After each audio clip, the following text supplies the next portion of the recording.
So this is Crete, and this is a fairly important site for the Cretans in ancient times, Aptera. And as you can see, if you look ahead to where we're looking over the hills here, you can see that it was a fairly secluded and protected inland waterway, so people could come and with their ships, and they could trade, and they could find a relatively sheltered place. Therefore, it became quite an important trading point, and as such, it became quite an important place for the ancient Greeks and some of the people who came after them. As you can see, there's a sort of a little inland area here where the ships could come in and be quite protected. So we're in the middle of Crete. We're right in the centre area of Crete, and Aptera became quite an important place for trade, and therefore for administration and for local government. There were all sorts of communities establishing themselves in this area because of the trade from the sea. 3,000, 4,000 years ago, this became one of those sort of important trading areas. And the Greeks established the area, and then the Romans took over centuries later. So as you come to have a look at this place, you can see there's a walkway from the settlement, which in itself is important, down through some olive groves to a really important, quite a sacred area for the Greeks, for the people who lived in this particular area. And that is their amphitheatre, set in a beautiful setting. Some of the olive trees that we saw walking around Crete were allegedly thousands of years old. The oldest one on the island is over 3,000 years old, they think. So this is the outside area of the amphitheatre. There's some built-up steps, and then you take this walkway. And if you imagine, this walkway was trodden on by people not only before the birth of Christ, but 2,000 years before that. A really quite spectacular thought that this was the entrance, this was the major entrance to the theatre, which was quite a sacred place. It was built near temples to some of the Greek gods. And just round the corner, you've got this, it's quite a small amphitheatre, but this was the way into the theatre. This was the way down. You can imagine there was tradespeople, there were market stall holders, there were people selling you various souvenirs to go with the ceremonies and some of the theatrical performances that would take place. So on the right, you can see there's a walled area. That's the outside area of the theatre itself. And as you turn the corner, as we walk in towards the amphitheatre itself, there we have the skene and the roomings and the buildings that people would have got changed in. And you're just coming into view is the little theatre, the little amphitheatre itself. It looks smaller today than it perhaps would have done in the times that the Greeks knew it, because it would have been a little bit more exposed. Some of the tiers have been worn away. Now this is a theatre that was established by the Greeks, was then built upon by the Romans. We've got quite a lot of the existing material has only just been unearthed. 10, 15 years ago they discovered and started doing proper excavations here. But it's a relatively small amphitheatre. It's not a massive one, and you can see that just by its overall shape, its overall dimensions. We're not talking about something that was super big, but because it's quite small, it's quite easy to see the layout of an amphitheatre and the way that the whole thing is put together. So coming round the back of the Skenig, coming round to the back, that's where we get the word scene from. Coming round the back of that, these are the little housing areas where people would have got changed, where they would have had their masks and their costumes, and there would no doubt have been people helping them out. So this is the side entrance, if you like, to the main sort of ceremonial and acting area. And some of these building blocks, some of the things you see on the left there, are actually thousands and thousands of years old.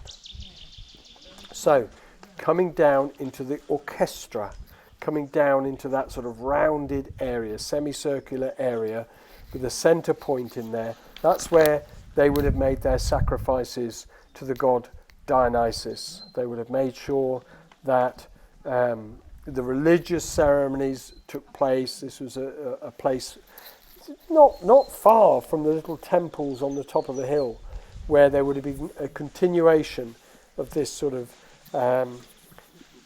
sacrifice to the gods, and then the theatrical elements would have followed.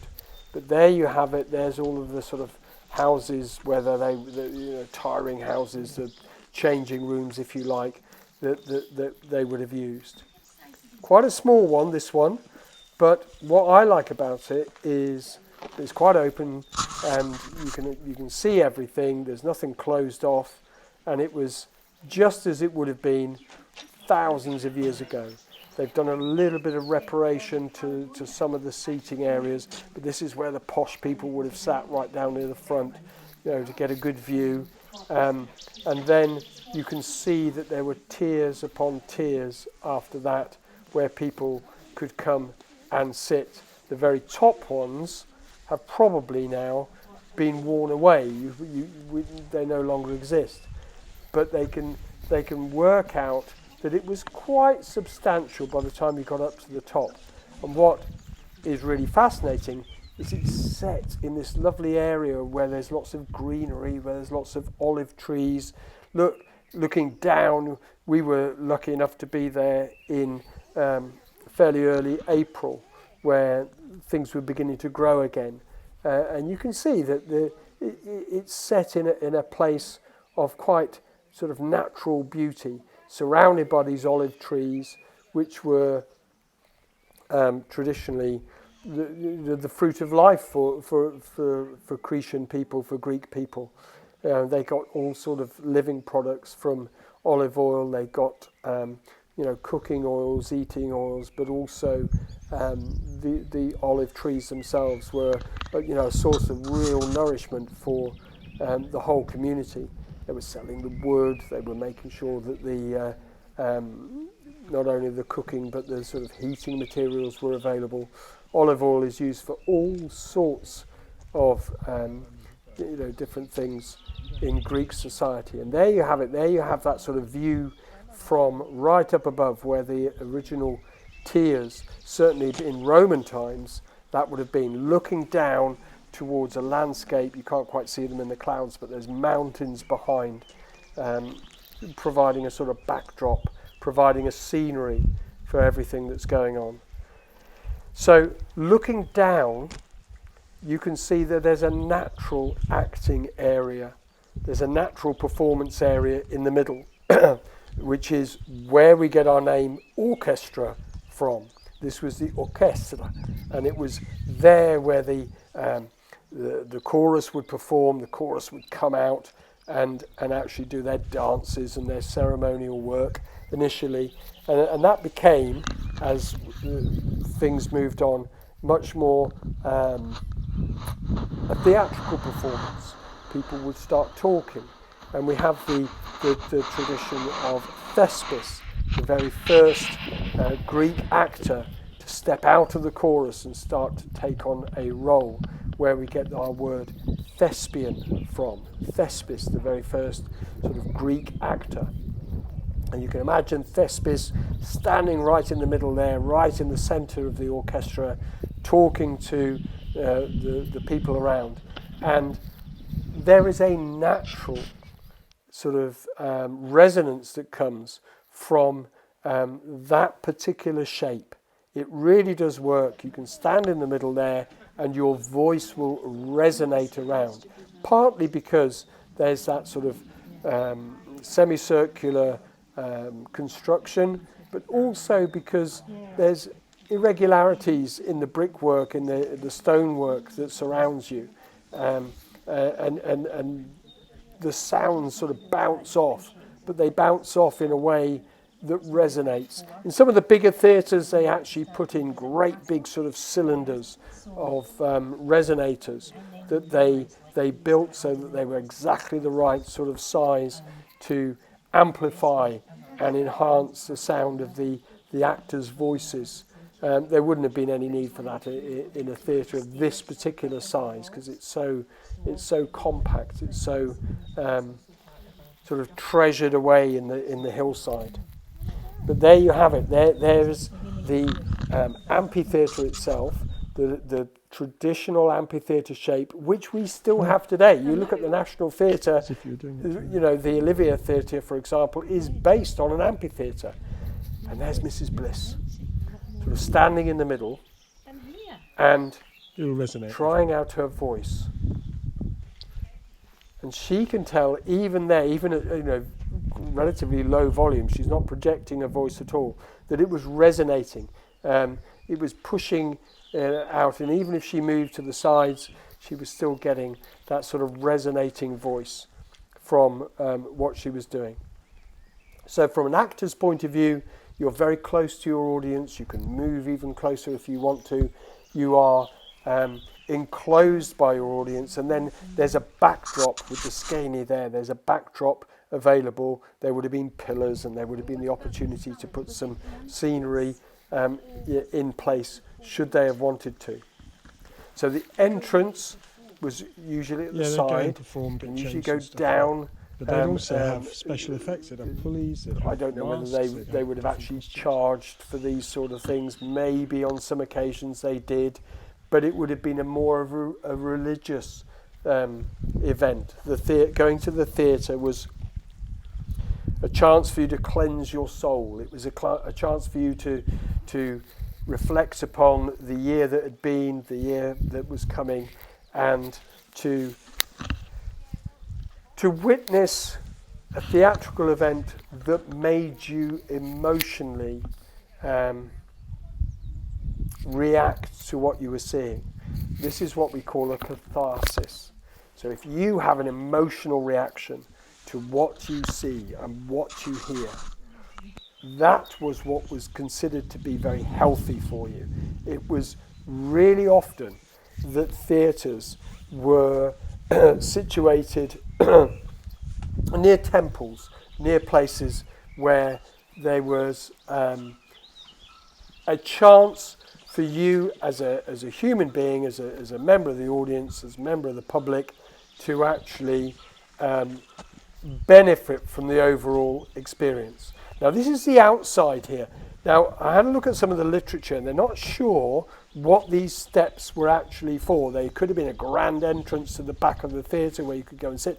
More likely, this is where you'd have things happening in the street. You might have people selling things. You might have market stalls. You might even have had processions, and people sat on these steps waiting for the events to happen in the theatre itself. So there you have it. That was in Crete. We stumbled upon this Aptera amphitheatre, and as you can see, there's some outbuildings not far from it. Now these were very religious places. Yes, there was some administration going on. Yes, there was some sort of Roman buildings, but there were also places where religious ceremonies took place.